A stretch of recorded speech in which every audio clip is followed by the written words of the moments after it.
The fluorescent lights of the convenience store buzzed overhead like trapped insects, casting everything in a sickly yellow glow that made my reflection in the glass door look ghostly. I pressed my palm against the cool surface, steadying myself as another wave of dizziness washed over me. 3 double shifts this week, and my body was starting to revolt. "You okay, Emma?" Mrs. Chen's voice cut through the hum, her concern genuine despite the late hour. "Fine," I lied, forcing a smile that felt like cracking glass. "Just need some air." The November wind hit my face the moment I stepped outside, carrying with it the smell of rain-soaked asphalt and something else. Expensive cologne, leather, and danger. I'd learned to recognize that scent in the past month. Learned to associate it with the weight of gold on my finger and the cage I now called life. My thumb automatically went to the ring, twisting it nervously. 3 carats of blood money that sparkled even in the dim streetlight. A shackle disguised as a promise. A black SUV idled at the curb, windows tinted so dark they seemed to swallow light. My stomach clenched. He'd sent someone to watch me again. Always watching, always waiting. Like a predator studying prey it had already caught but refused to devour. I walked past the vehicle, my worn sneakers silent on the wet pavement, and headed toward the bus stop. Independence.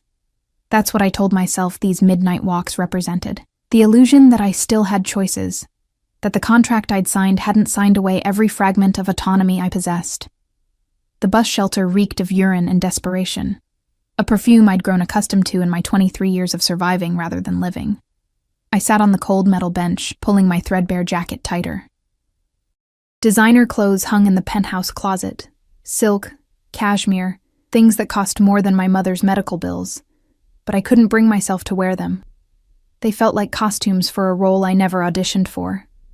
My phone vibrated, a text from an unknown number, though I knew exactly who it was. He never saved his contacts, never left trails. "You're working too hard." My fingers trembled as I typed back. That was the deal. I keep my job. 3 dots appeared, disappeared, appeared again. The power play of someone who controlled when and how we communicated. The deal was marriage. "You're my wife now. Act like it. Wife." The word tasted like copper in my mouth, like biting down on aluminum foil. We'd been married for exactly 4 weeks, and he'd never touched me. Not once. The ceremony had been clinical. A judge's office, 2 witnesses I'd never seen before, and vows that meant nothing to either of us. "I can't have children," he'd told me that first night, his voice flat, emotionless, as if reporting the weather. The doctors were very clear, so whatever fantasies you have about trapping me with a pregnancy, forget them. I'd laughed then, a sound sharp enough to cut. "You think that's what I want? A baby with a man who bought me like property?" Something had flickered in his dark eyes. Surprise, maybe, or respect, but it vanished as quickly as it came, replaced by that impenetrable mask he wore like armor. The SUV's door opened. Marco stepped out, all 6'3" of Italian muscle stuffed into a tailored suit that probably cost more than my yearly salary. His hand rested casually on his hip, where I knew he kept his gun. "Mrs. Salvatore," he said, his accent turning my new name into something foreign. "The boss wants you home. I have a shift until 6, not anymore." Marco's smile didn't reach his eyes. He called Mrs. Chen, generous severance package. Very generous. Heat flooded my chest, fury so intense I tasted it. He had no right. He has every right. You're his wife. Marco opened the back door, waiting. "Please don't make this difficult." I wanted to run. God, how I wanted to sprint into the darkness and never look back. But the contract sat in a safe somewhere, pages upon pages of legal jargon that boiled down to one simple truth: my mother's life for my freedom. Stage 4 cancer didn't care about my pride, and the experimental treatment in Switzerland cost more than I'd earn in 10 lifetimes. I stood, legs shaky, and walked toward the SUV like a prisoner approaching the gallows. The interior smelled like him, bergamot and cedar, mixed with something darker, more primal. I'd never ridden in his personal vehicle before. He always sent drivers, kept his distance, maintained the fiction that this was a business arrangement rather than ownership. But tonight, as Marco pulled into traffic, I noticed details I'd missed before. A jacket draped over the seat beside me, still holding the warmth of his body. An empty coffee cup in the holder, lipstick free. He took it black, no sugar, like everything else in his life. And there, on the floor, a single playing card, the King of Spades. My fingers itched to pick it up, but I didn't dare. Everything in Dante Salvatore's world had meaning, and I wasn't fluent enough in his language to understand what this card represented. The penthouse loomed ahead, all glass and steel jutting into the sky like a middle finger to the laws of physics and good taste. Top floor, naturally. Dante Salvatore didn't do anything by halves. Marco escorted me through the lobby, where the night concierge nodded with the kind of deference reserved for royalty or mobsters. The elevator ride was silent, tension thick enough to choke on. I counted the floors, watched the numbers climb, and wondered, not for the first time, if I'd survive this marriage intact. The doors opened directly into the penthouse. No hallway, no chance of escape. Just straight into the belly of the beast. He stood by the floor-to-ceiling windows, silhouetted against the city lights like a dark angel surveying his kingdom. His suit jacket was gone, sleeves rolled up to reveal forearms corded with muscle and marked with scars I'd glimpsed, but never asked about. A tumbler of amber liquid dangled from his fingers, catching the light. "Leave us," he said without turning. Marco vanished with the efficiency of someone who knew better than to linger. The silence stretched, taut as a wire ready to snap. I counted my heartbeats, 1, 2, 3, waiting for him to speak, to explain why he'd ripped away the one piece of normalcy I'd managed to keep. "You looked pale on the security feed," Dante finally said, his voice low, controlled, swaying on your feet. "I'm fine. You're exhausted." He turned then, and the full force of his attention hit me like a physical blow. Dark eyes that missed nothing, a face too beautiful to belong to someone so dangerous, and a mouth that had never smiled in my presence. "When did you last eat?" The question surprised me. This morning, maybe?" "Maybe." He repeated the word like it offended him. "Marco!" The door opened immediately. Marco had been waiting, of course. "Have the chef prepare something light. Soup, bread, nothing heavy." Dante's gaze never left my face. "And call Dr. Russo. Tell him to come by tomorrow morning." "That's not necessary," I protested, but my voice sounded weak even to my own ears. It wasn't a request, Emma. The way he said my name, with possession, with certainty, made my skin prickle. "You're my responsibility now. I take care of what's mine. What's mine, not who." "What?" "I don't need a doctor," I insisted, crossing my arms. "I need you to stop controlling every aspect of my life." Something dangerous flashed across his features. There and gone so quickly I might have imagined it. He crossed the space between us in 3 strides, moving with the predatory grace of a man accustomed to violence. This close, I could smell the whiskey on his breath, see the shadow of stubble along his jaw, count the flecks of gold in his dark eyes. This close, I could almost believe the rumors, that he'd killed his first man at 16, that he'd built his empire on blood and betrayal, that he'd never lost a fight or a negotiation. "Your life belongs to me," he said softly, each word precise as a surgeon's cut. "Every breath, every heartbeat, every minute of every day, that was the agreement. Your mother lives, and you become mine. Or have you forgotten?" Tears burned behind my eyes, but I refused to let them fall. "I haven't forgotten. How could I when you remind me every chance you get?" His jaw tightened, and for a moment, I thought I'd gone too far. But instead of anger, something else crossed his face, something that looked almost like regret. "Eat," he ordered, stepping back, "then sleep. You look like hell." "Romantic," I muttered, but moved toward the dining area where Marco was already setting out bowls of something that smelled divine despite my churning stomach. Dante returned to his window, his whiskey, his empire of shadows and secrets. I sat at the massive marble table, alone despite the company, and forced down spoonfuls of soup I couldn't taste. My phone buzzed again, another text, this time from my mother's nurse. "Treatment is going well. Doctor says she's responding better than expected." "You're a miracle worker, Emma." "Not a miracle worker. Just a woman who'd sold herself to save the only person who'd ever loved her unconditionally." I glanced at Dante, still standing guard over the city like a dark sentinel. Did he ever sleep? Did he ever let down that carefully constructed armor and just feel? "Why did you marry me?" The question escaped before I could stop it.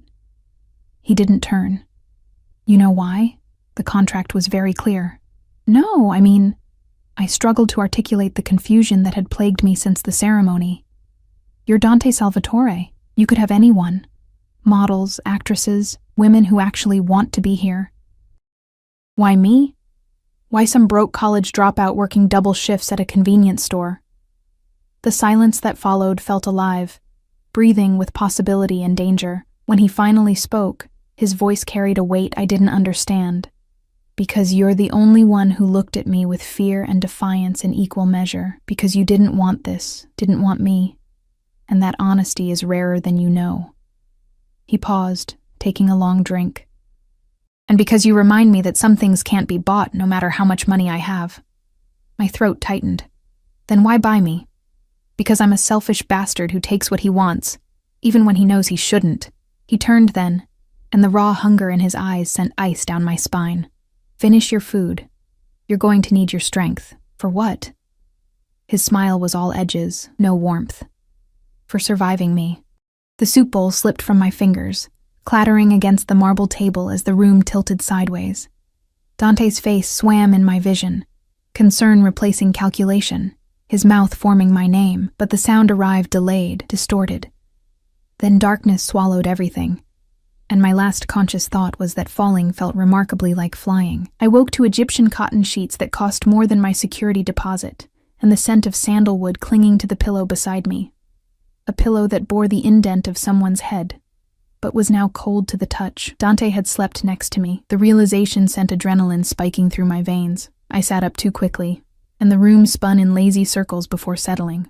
Sunlight streamed through the floor-to-ceiling windows, painting everything in shades of gold that felt obscene given the circumstances. I was still fully clothed, down to my sneakers. A small mercy, though I couldn't shake the vulnerability of knowing he'd carried me here, placed me in his bed, watched me sleep. The thought made my skin feel too tight. A glass of water sat on the nightstand, condensation beading on its surface, alongside 2 white pills and a note written in sharp, aggressive handwriting. "Take these. Doctor arrives at 9. Don't even think about running." I checked my phone. 8:47 a.m.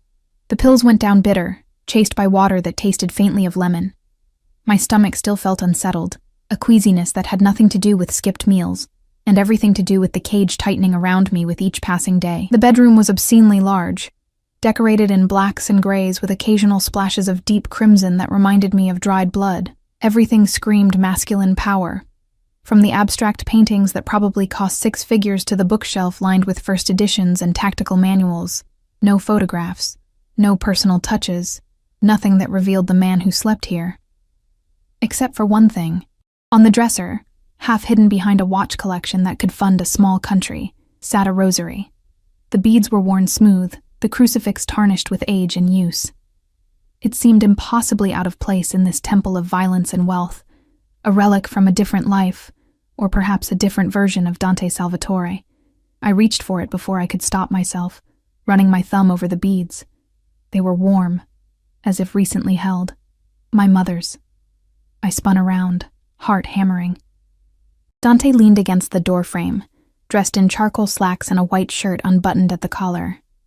His hair was damp from a shower, and without his suit jacket, he looked younger, almost human. Almost. "I'm sorry. I didn't mean to." I set the rosary down carefully, as if it might explode. "She died when I was 12. He pushed off the frame and crossed to the dresser, picking up the rosary with a gentleness that seemed alien on a man built for brutality. Told me to pray every day that God would protect me if I kept faith. His laugh was bitter, sharp enough to draw blood. She was wrong about that. I didn't know what to say. Sympathy felt insulting. Silence felt cruel. So I settled for truth. My father left when I was 6. Said he couldn't handle the responsibility. I used to pray he'd come back, that he'd realize he made a mistake. I met Dante's gaze. He never did. Something shifted in the air between us. A recognition of shared wounds that neither of us wanted to acknowledge. "How do you feel?" he asked. pocketing the rosary, like I fainted in front of a crime lord and woke up in his bed. His mouth twitched. Not quite a smile, but close enough to surprise me. Technically, you're married to the crime lord. Changes the optics considerably. Does it? I challenged, because from where I'm standing it feels exactly the same. The almost smile vanished. Dr. Russo will be here soon. He's discreet, thorough, and knows better than to discuss his patients with anyone, including me, unless it's life-threatening. And if I refuse to see him, Dante's expression hardened into something carved from marble. Then I'll have Marco hold you down while he examines you. Your choice, Emma. Easy or difficult. Rage flared hot in my chest. You're unbelievable. I'm concerned. He stepped closer, and I hated how my body responded. Muscles tensing, breath catching, every nerve ending suddenly aware of his proximity. You haven't been eating properly. You work yourself to exhaustion. You fainted in my arms last night and I could feel every rib when I carried you to bed. His hand lifted, hovering near my face but not quite touching. So yes, you'll see the doctor. And yes, you'll do exactly what he tells you. Because I'm your property, I spat. Because you're my wife. The way he said it, with conviction, with possession, made something dangerous curl in my lower belly. And I protect what's mine. The intercom buzzed, fracturing the moment. Dr. Russo is here, sir. Marco's voice crackled through the speaker. Dante's hand dropped.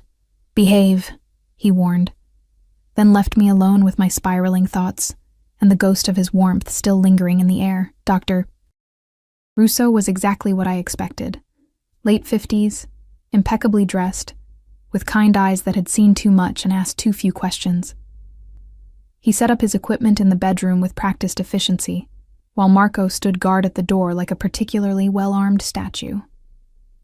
Mrs. Salvatore, Dr. Russo greeted me with a slight Italian accent. Your husband mentioned you've been feeling unwell? The title still felt foreign, like wearing someone else's skin. I fainted. It was nothing, just exhaustion. He pulled out a blood pressure cuff. Let's make sure, shall we? The examination was thorough but professional. Blood pressure, temperature, heart rate. He asked questions about my medical history, my diet, my sleep patterns.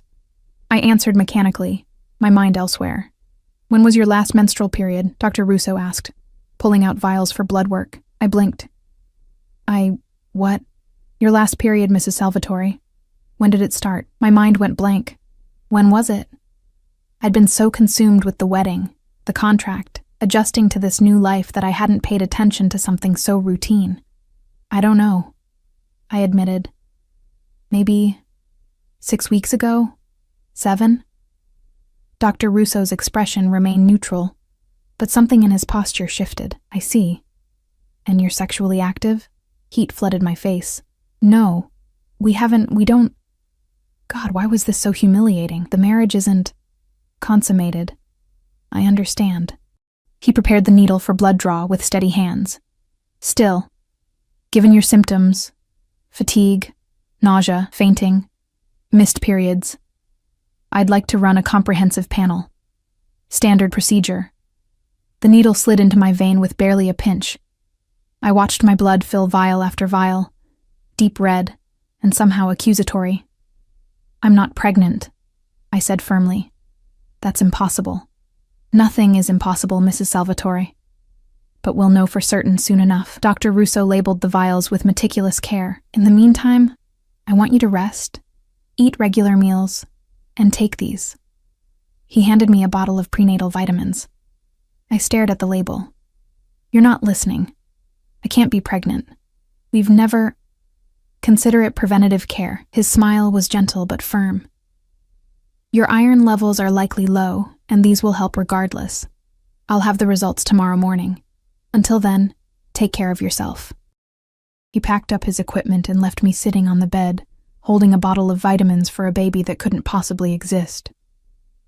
Dante found me on the terrace an hour later, staring at the city sprawled below like a living organism. The wind carried the smell of rain and exhaust, a perfume of normalcy that felt like mockery. What did the doctor say?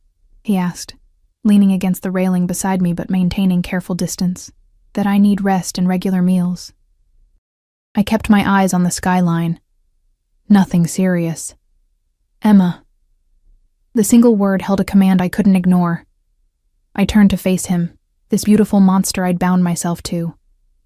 He thinks I might be pregnant. The words tasted absurd, which is impossible, obviously, since we've never touched each other. But he's running tests anyway, just to be thorough.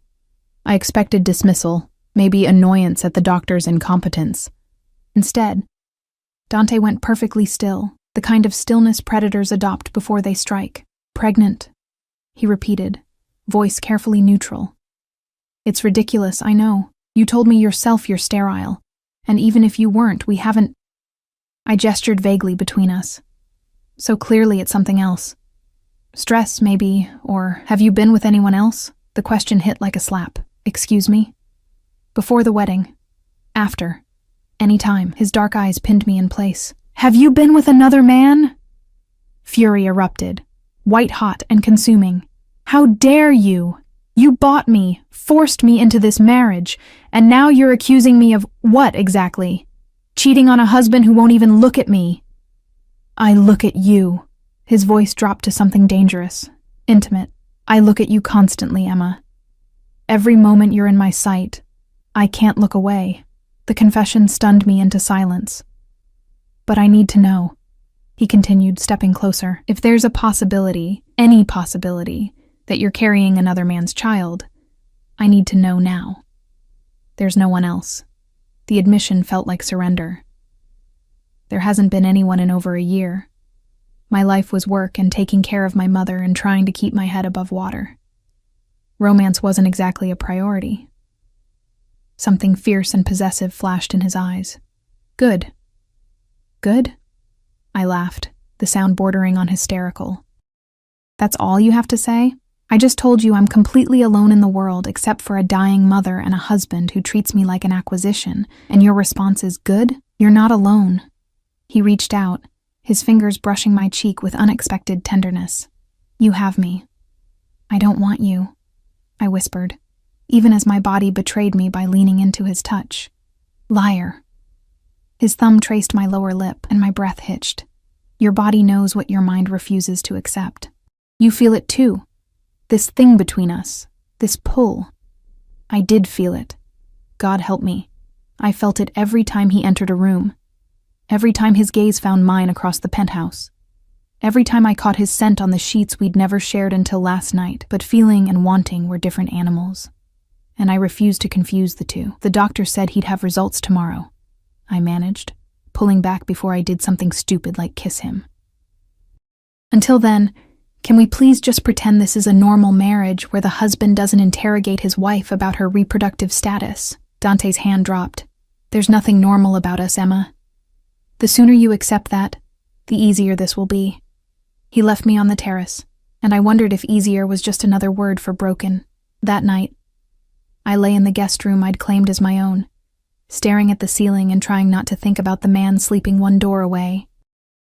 The penthouse was silent, except for the occasional creak of expensive architecture settling, but my mind screamed with possibilities I didn't want to consider.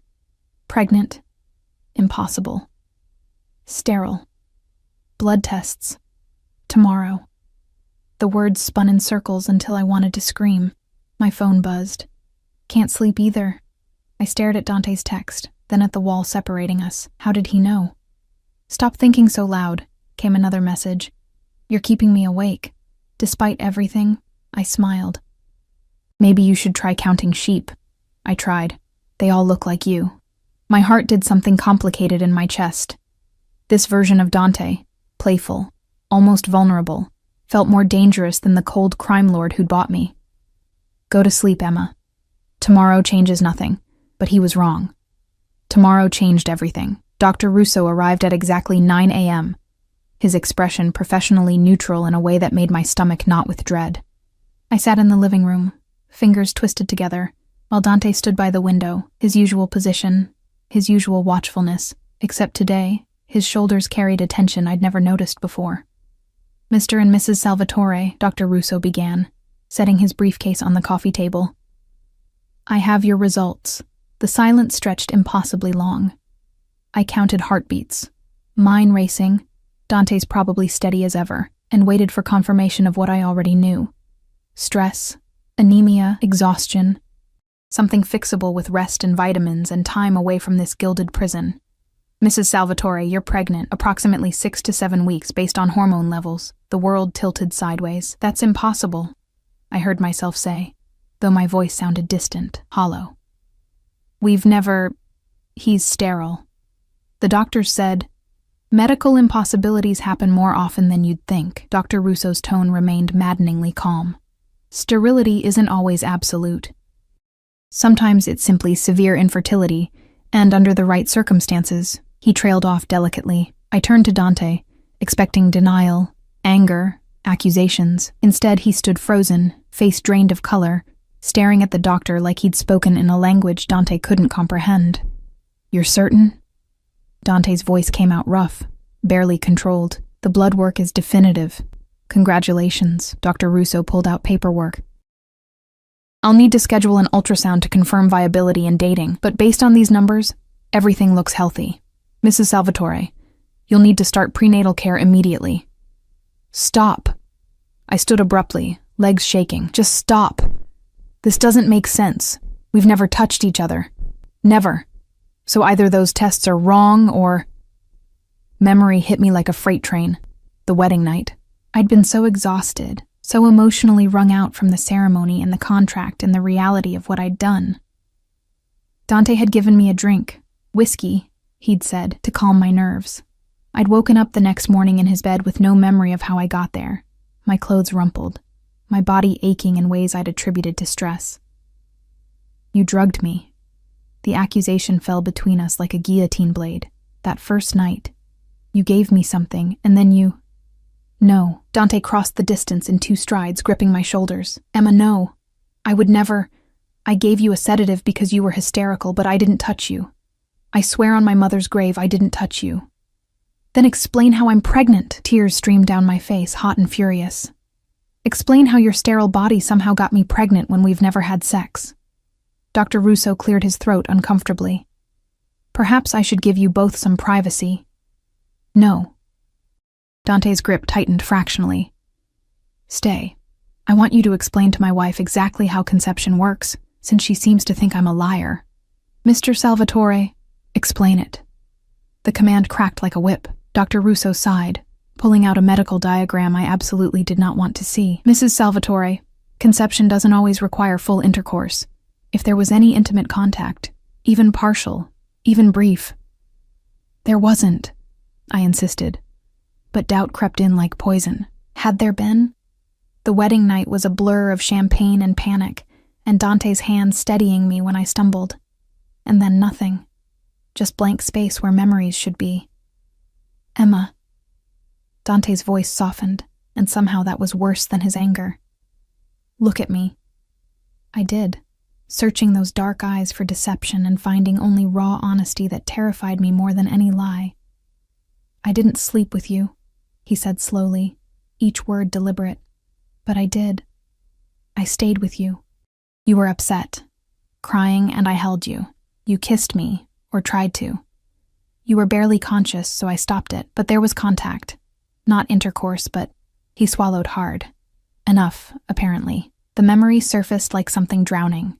Dante's mouth on mine, my hands fumbling with his belt, his voice rough with desire and restraint as he'd pulled away. Not like this. Not when you won't remember. Oh God.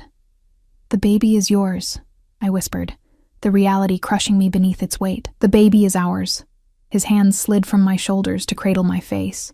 And that changes everything. Dr. Russo gathered his things with practiced efficiency. I'll schedule the ultrasound for next week.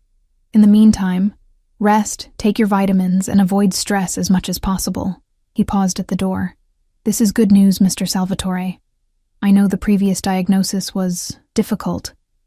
After he left, silence swallowed the penthouse whole. Dante stood inches away, hands still framing my face, looking at me like I'd just handed him the world on a silver platter. And maybe I had. A child. The one thing he'd been told he could never have, growing inside me. I need air, I managed, pulling away from his touch. Emma, please, just give me a minute. I fled to the terrace, gulping down November wind that tasted like freedom I'd never have. Pregnant. With Dante Salvatore's baby. The impossibility, the irony, the sheer cosmic joke of it all made me want to laugh and scream in equal measure.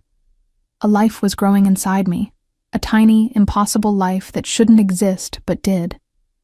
And I had no idea what that meant for the cage I'd walked into willingly. Dante found me 20 minutes later, carrying a blanket and 2 cups of tea I hadn't asked for but desperately needed. "You'll catch cold," he said, draping the cashmere over my shoulders.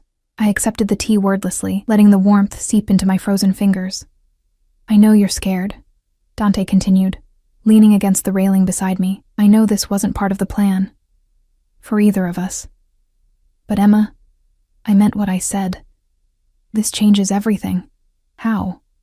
I turned to face him. "How does it change anything? I'm still trapped in a marriage I didn't want. You still own me. The only difference is now I'm carrying your child, which makes me even more of a prisoner." Pain flashed across his features, raw and unexpected. "Is that really what you think? That I see you as a prisoner? What else am I supposed to think? You bought me, Dante.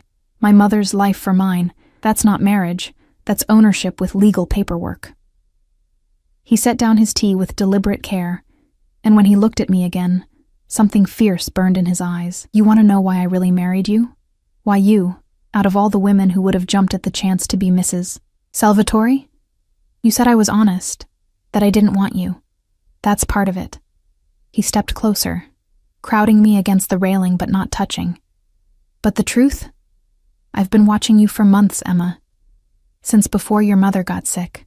Since before I ever approached you with the contract." Ice slid down my spine. "What?" "You worked at that convenience store every night. 12-hour shifts. Studying during breaks. Saving every penny for tuition you'd never afford. And every Friday you'd buy flowers, cheap grocery store carnations, and take them to your mother." His hand lifted, brushing a strand of hair from my face. "You were so tired you could barely stand, but you'd sit by her bed and read to her. Shakespeare, Dickinson, Whitman. Poetry she probably didn't understand anymore, but you read anyway." Tears burned my eyes. "You had no right to watch me. I had no right to want you either. But I did. I do." His thumb traced my cheekbone. "You were this bright, stubborn light in a world that's only ever shown me darkness. And when I learned about the experimental treatment, when I saw the bills piling up and the defeat in your eyes, I couldn't walk away. So you played savior?" Bitterness coated my tongue. How noble. "I played monster." His smile was self-deprecating, cruel. "I gave you an impossible choice and called it mercy. I forced you into a marriage you didn't want because I'm too selfish to let you go. There's nothing noble about what I did, Emma, but I won't apologize for it, because having you here, carrying my child," he pressed his forehead to mine, "it's the closest to redemption I'll ever get." My breath caught.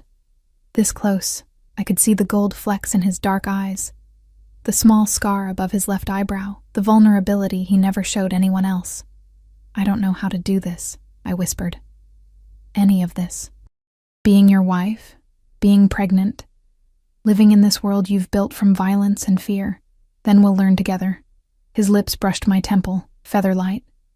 "I don't know how to be a husband. I definitely don't know how to be a father. But I know how to protect what's mine. And Emma, you and this baby, you're mine now. Completely. Irrevocably." The possessiveness should have frightened me. Instead, it sent heat pooling low in my belly, a want I couldn't acknowledge without losing whatever remained of my pride. The contract? Fuck the contract. The vulgarity sounded strange on his lips. "You think I need a piece of paper to keep you here? You're pregnant with my child. The first child I ever thought I'd have. Nothing and no one will take that from me." "What about what I want?" His eyes searched mine. "What do you want, Emma?" The question hung between us, loaded with implications I wasn't ready to explore. What did I want? Freedom seemed like a fantasy now, tainted by the life growing inside me.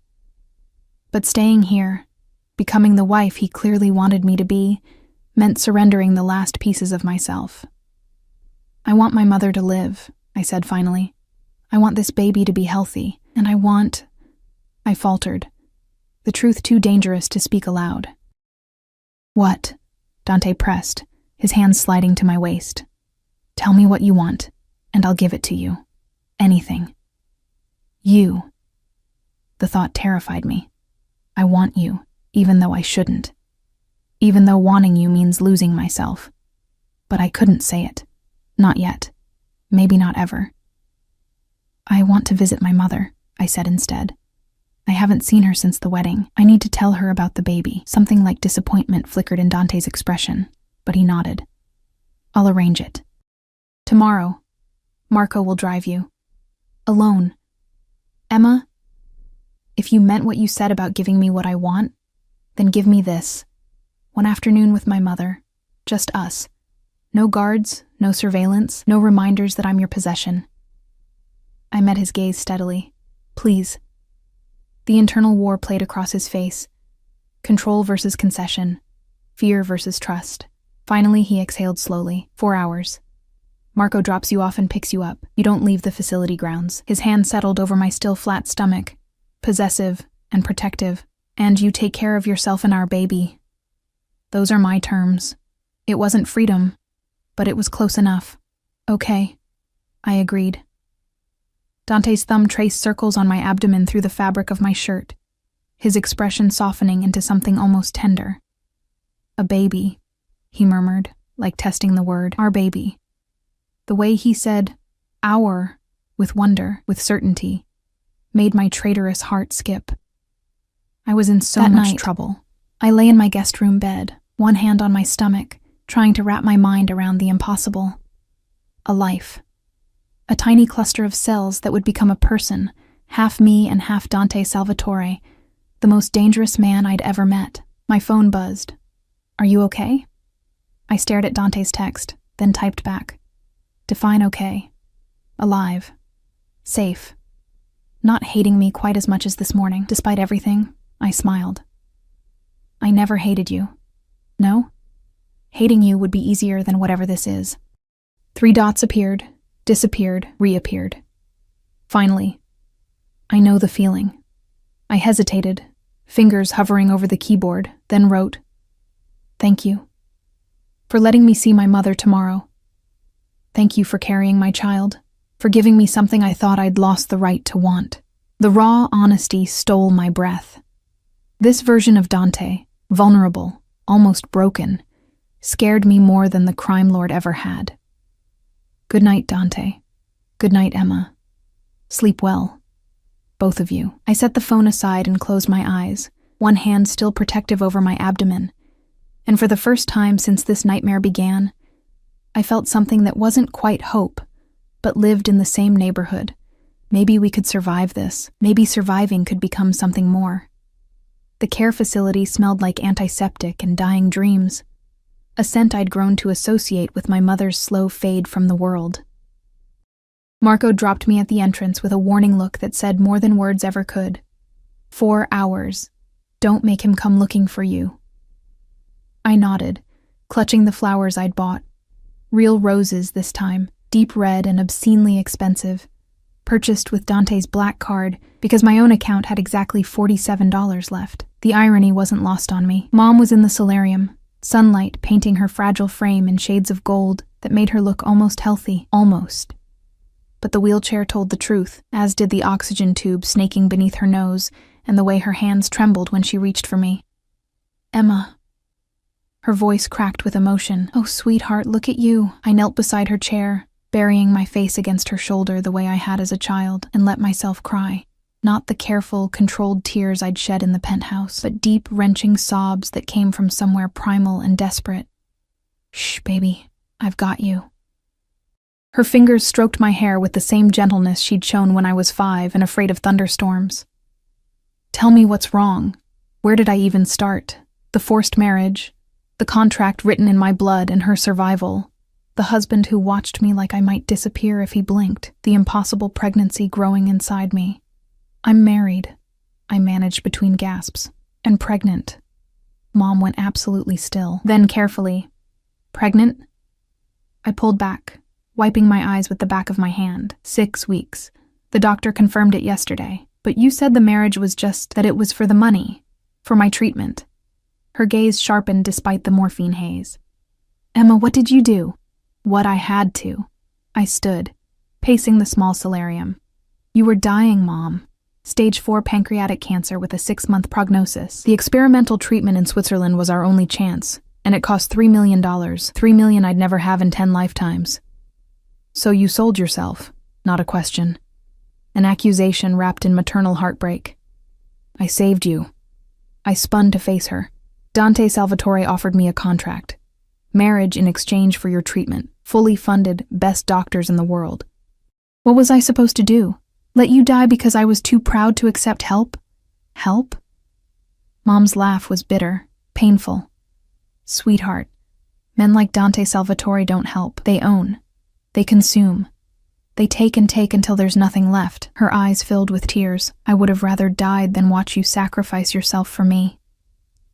The words hit like a physical blow. "Don't say that. It's true. You think I don't know who he is, what he is?" She gripped the wheelchair arms, knuckles white. "I've been following the news, Emma. Dante Salvatore, the Salvatore family. They're not just wealthy businessmen. They're criminals, killers. And you married into that world to save a dying woman who's lived her life." "You're my mother," I whispered. "You're all I have. And now you're pregnant with a monster's child." The word, monster, lodged in my chest like a bullet, because she wasn't wrong. Dante was dangerous, violent, capable of things that would horrify me if I let myself think about them too long. But he was also the man who'd held me while I cried, who'd given me space when I needed it, who'd touched my stomach with such reverence it made my heart ache. "He's not a monster," I said quietly. "Or maybe he is, but he's not just that. He's complicated. Stockholm Syndrome is also complicated." Mom reached for my hand. "Baby, listen to me. It's not too late. We can find another way. I can stop treatment, use what's left for lawyers, get you out of this marriage." "No." I pulled away. "I won't let you die, and even if I wanted out, it's too late. I'm carrying his child. Dante would never let me go now. Then we run. Tonight. I'll discharge myself. We'll disappear." "Mom, stop." I knelt again, taking her trembling hands in mine. "You can barely walk 20 feet without oxygen. Where exactly would we run? And even if we could, do you really think Dante wouldn't find us?" I pressed her palm to my still flat abdomen.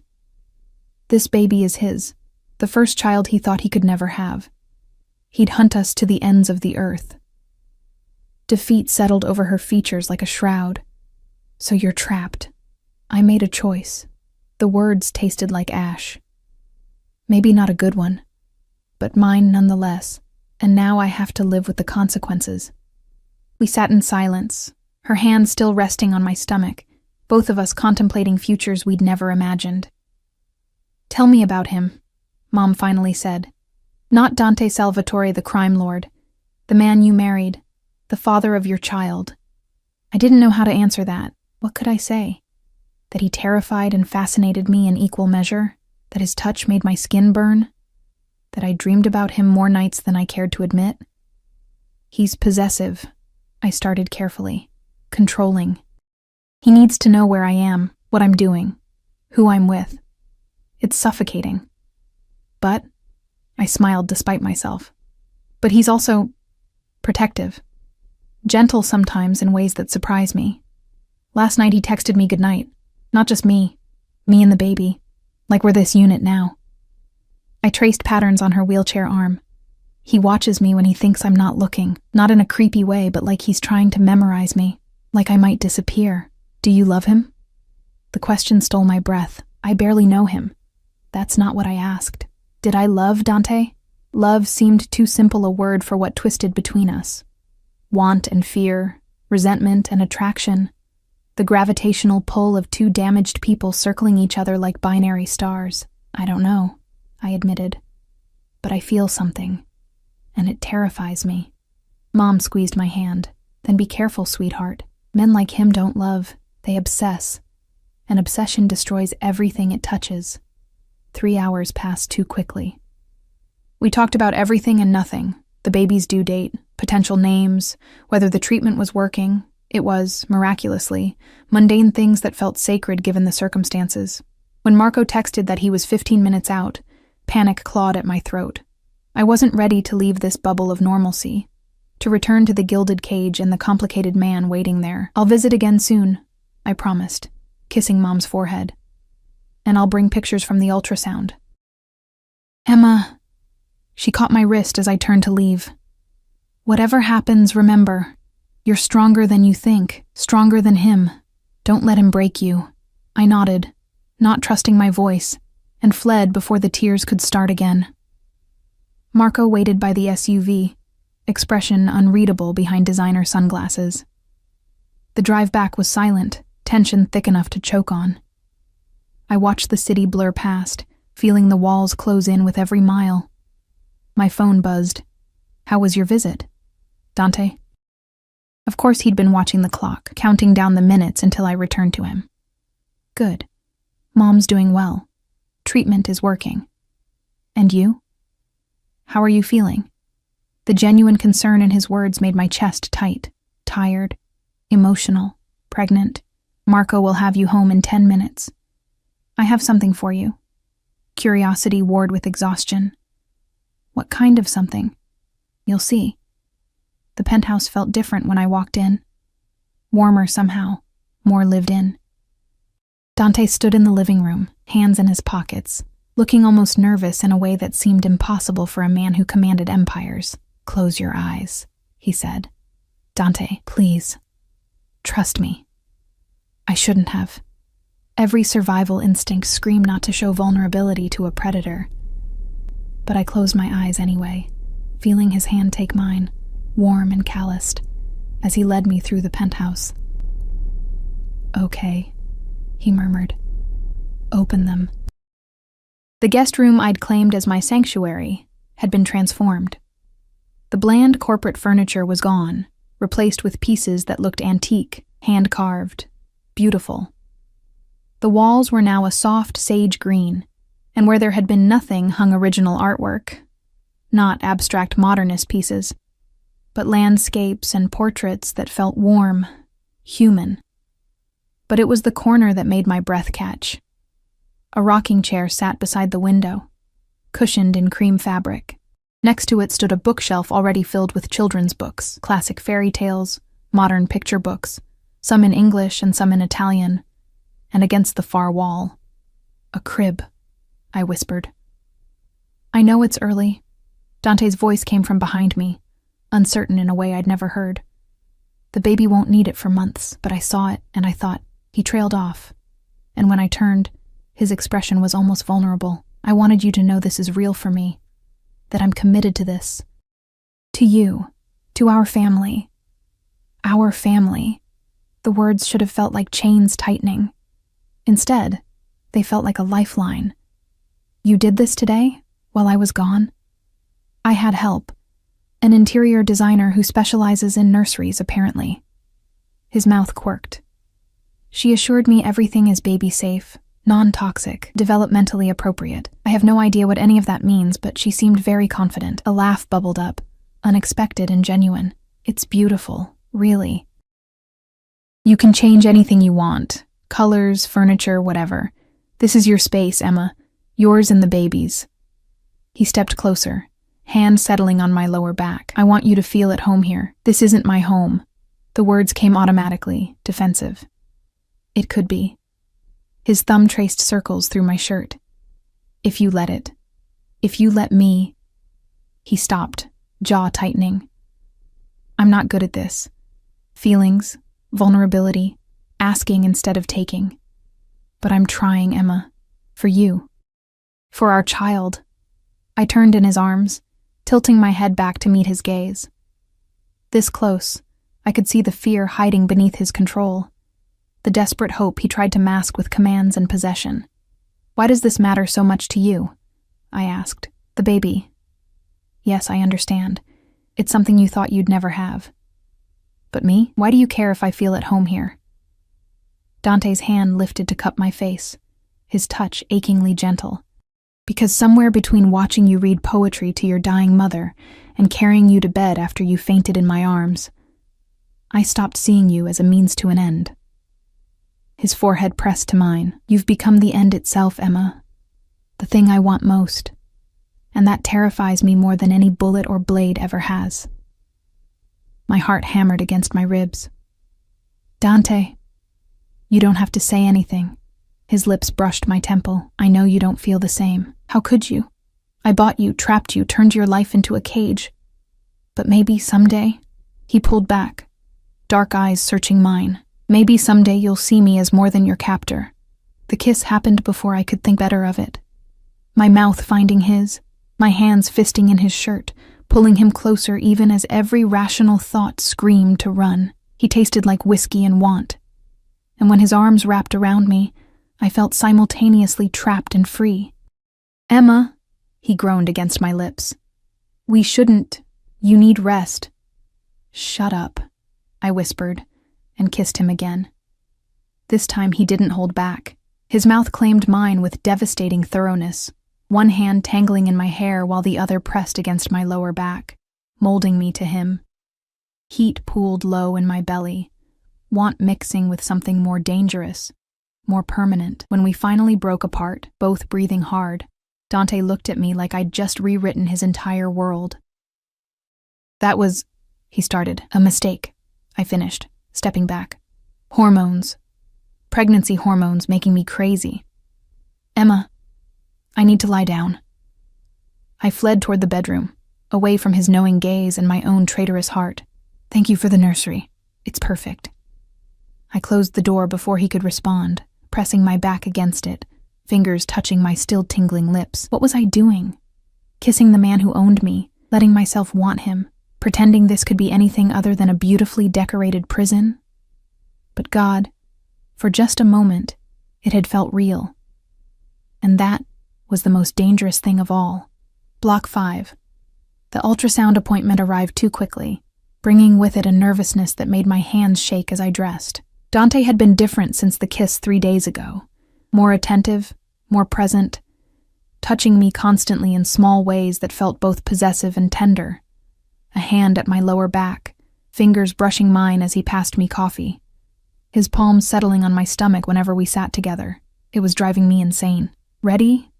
He asked from the doorway, looking unfairly handsome in charcoal slacks and a black sweater that emphasized shoulders built for violence. I nodded, not trusting my voice. The medical facility was exclusive, private, the kind of place where celebrities and criminals received care far from prying eyes. Dr. Russo met us in an examination room decorated to feel less clinical, soft lighting, comfortable chairs, abstract art that probably cost more than my education. Mrs. Salvatore, Mr. Salvatore. He shook our hands. Excited to see your baby today? Dante's fingers tightened around mine. Very. I lay back on the examination table, heart racing as Dr. Russo prepared the ultrasound equipment. Dante stood beside me, one hand gripping mine while the other hovered protectively near my shoulder, as if ready to shield me from whatever came next. This will be cold, Dr. Russo warned, spreading gel across my abdomen. The wand pressed against my skin, and suddenly the monitor filled with grainy black and white images that meant nothing to my untrained eye. Dr. Russo moved the wand slowly, methodically, his expression focused. There, he said, pointing to a small bean-shaped blob on the screen. That's your baby. My breath caught. That tiny thing, barely visible, impossibly fragile, was a life. Our life, half me, half Dante, already real in ways I couldn't comprehend. And here, Dr. Russo clicked a button, and suddenly sound filled the room. A rapid whooshing, like horses galloping or waves crashing, rhythmic and strong. The heartbeat, Dr. Russo explained, 162 beats per minute. Perfect. I felt Dante go absolutely still beside me. When I turned to look at him, tears streamed down his face, silent, unguarded, raw with emotion I'd never seen him express. That's our baby? His voice broke on the words. That's really your baby, Dr. Russo confirmed, smiling. Measuring right on track for 7 weeks. Everything looks healthy. Dante's hand found my stomach, pressing gently as if he could feel the life growing there through skin and muscle. It's so small, but mighty, I whispered, my own tears starting. Listen to that heartbeat. We stayed like that, frozen in a moment of perfect vulnerability, while our baby's heartbeat filled the room like a promise neither of us knew how to keep. Dr. Russo printed several images, tactfully ignoring our emotional breakdown, and gave us instructions about prenatal care, diet, what to expect in the coming weeks. I barely heard him.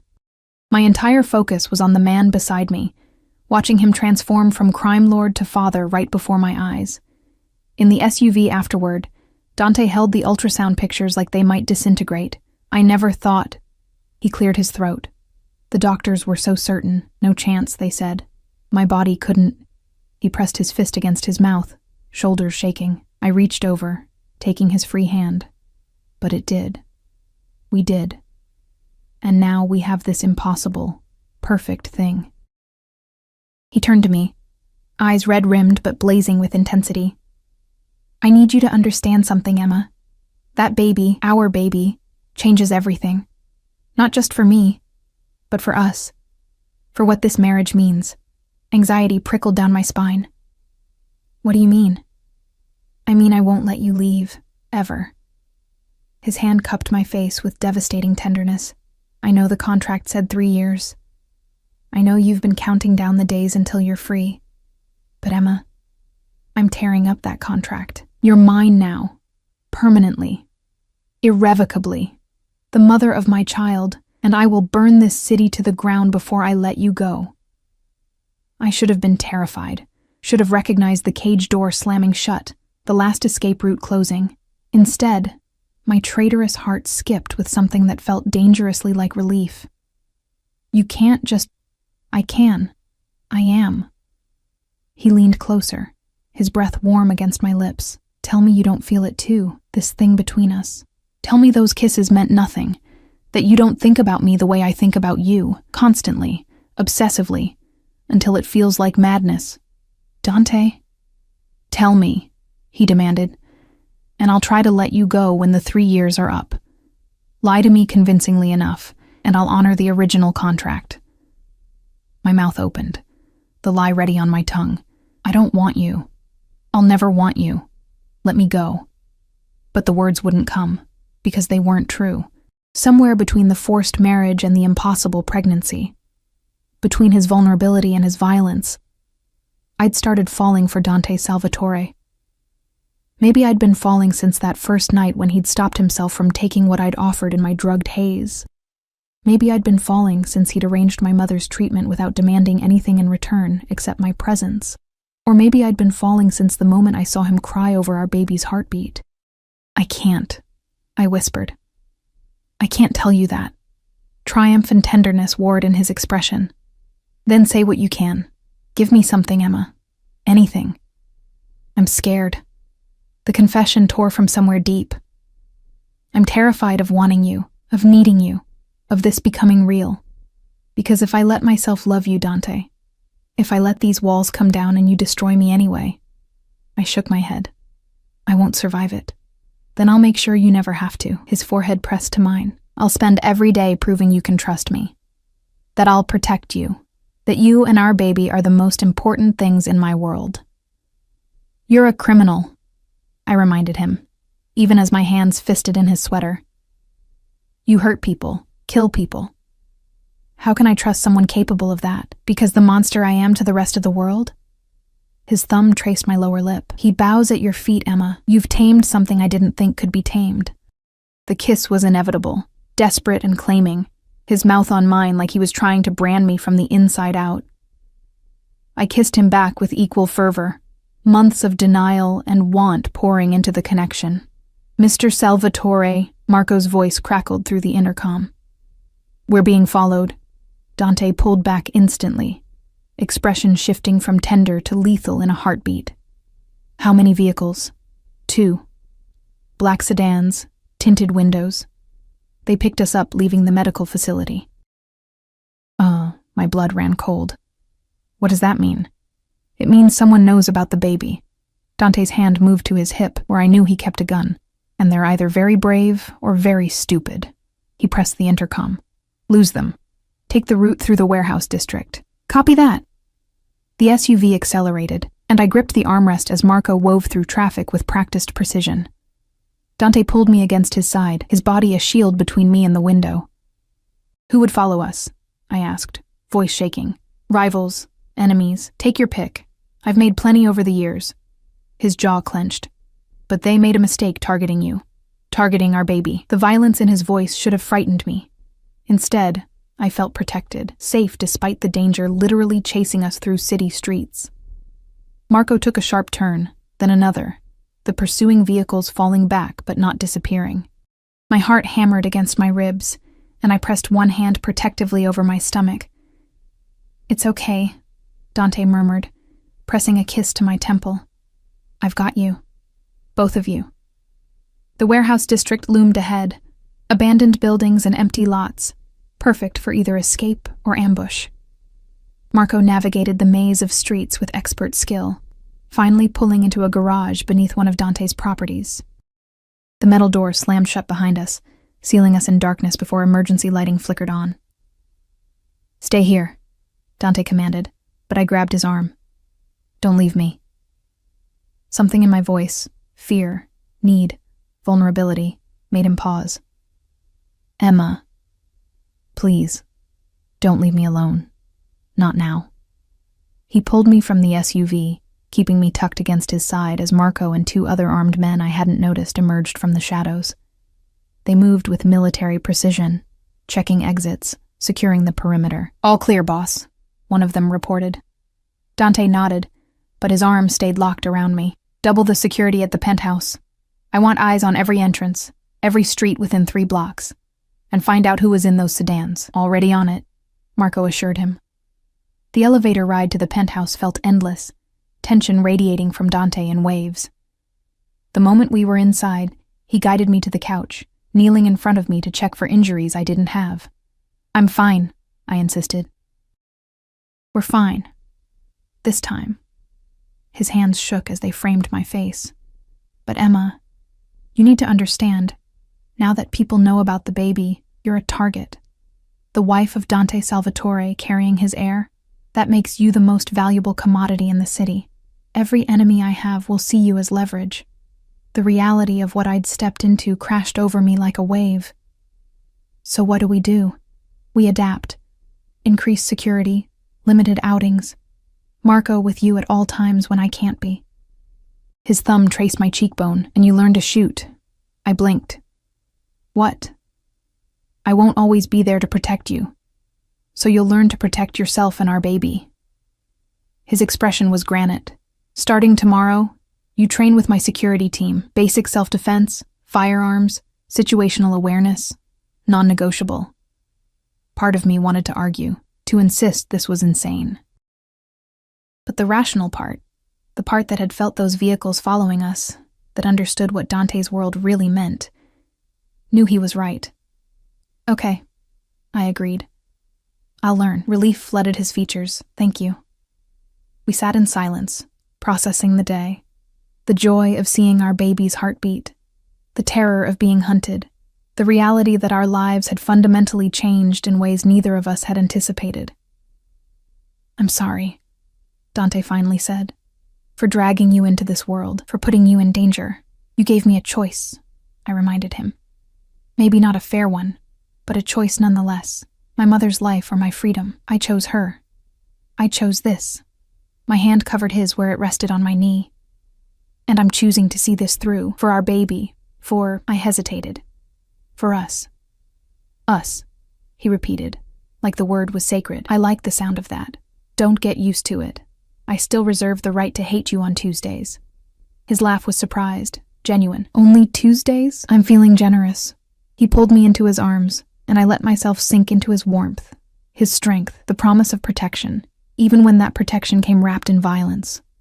I love you, he whispered against my hair. I know it's too soon, too fast, too complicated. But Emma, I love you. I think I've loved you since I first saw you buying those cheap flowers for your mother, exhausted but still trying so hard to be strong. My breath caught. 3 words I'd never expected to hear from him, loaded with meaning I wasn't ready to unpack. "You don't have to say it back," he continued. "I just needed you to know, whatever happens, however this ends, you need to know that you're loved, completely, irrevocably." Tears streamed down my face because he'd used the same words to describe his possession, his claim on me. But now they meant something different, something real. "I don't know if I love you yet," I admitted. "But I feel something. Something big and terrifying and impossible to ignore." I pulled back to meet his gaze. "And maybe that's enough. For now." "It's more than enough." He kissed me softly, reverently, like I was something precious instead of something bought. "It's everything." 6 months later, I stood in the nursery we'd built together, one hand on my swollen belly as our daughter kicked enthusiastically. The room had evolved from Dante's initial surprise into something we'd created as a team. Soft yellows and grays, hand-painted murals of Italian countryside, furniture we'd chosen together during rare afternoons when his world allowed normalcy. My mother had visited last week, walking without oxygen for the first time in 2 years, the experimental treatment having worked a miracle none of us expected. She'd held my hands and told me I looked happy. And the terrifying thing was, I was. Dante entered the nursery, coming up behind me to wrap his arms around my enlarged middle. "Talking to her again? She's very chatty today." I leaned back against his chest. "I think she has your stubborn streak. Poor child." He pressed a kiss to my neck. "Doomed from the start. We'd gotten married again 3 months ago. A real ceremony this time, with my mother present and vows we actually meant. The original contract sat in a safe somewhere, torn to pieces but kept as a reminder of where we'd started. I still trained with Marco twice a week, though my growing belly made certain maneuvers impossible. I could shoot, fight, protect myself and our daughter when needed. The shadows of Dante's world hadn't disappeared, but I'd learned to navigate them, to find light in the darkness. "I have something for you," Dante said, pulling a small box from his pocket. Inside sat a ring, not the ostentatious diamond from our contract marriage, but something simple, elegant, beautiful, a sapphire surrounded by smaller diamonds set in platinum. "It was my mother's," he explained. "The only thing of value she owned. I want you to have it. To remember that love can exist even in the darkest places." I let him slide it onto my finger beside my wedding band, and it fit perfectly. "I love you," I said, the words finally easy instead of terrifying. "I love you, Dante Salvatore, and I choose you every day, even on Tuesdays."